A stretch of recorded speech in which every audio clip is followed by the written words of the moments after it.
Certains élèves ont fait leur rentrée à Madagascar. Les élèves de 3e et de terminale ont notamment repris les cours ce mercredi 22 avril. Mais ce retour en classe suscite l'inquiétude d'une dizaine d'organisations de la société civile alors que le pays est toujours en pleine crise sanitaire. Autre préoccupation majeure, le manque de communication scientifique au sujet du Covid Organics.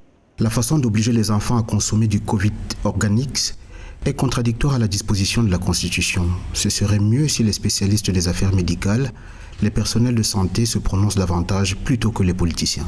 Depuis plusieurs jours, le Covid Organics fait naître un sentiment d'espoir à Madagascar. Présenté officiellement le 20 avril dernier par le président de la République, Andry Rajoelina, ce remède est une tisane à base d'artémisia, une plante chinoise introduite sur l'île en 1995. Le Covid Organics a été conçu par l'IMRA, l'Institut malgache de recherche appliquée. Depuis, la tisane miracle a été distribuée dans les écoles et aux populations. C'est le lieu de pouvoir mettre à contribution l'ensemble de la communauté scientifique malgache pour pouvoir donner des résultats scientifiquement prouvés de ce que pourrait apporter ce remède-là, afin que ce remède-là ne puisse souffrir d'aucune contestation. C'est ce combat-là aujourd'hui que les autorités malgaches doivent mener. Ça peut créer pas mal de réticence de la part de la population, de la part de certains lobbies, de la part de certains corps de la société. Aujourd'hui, l'on doit se rendre compte que l'Afrique a en elle les potentialités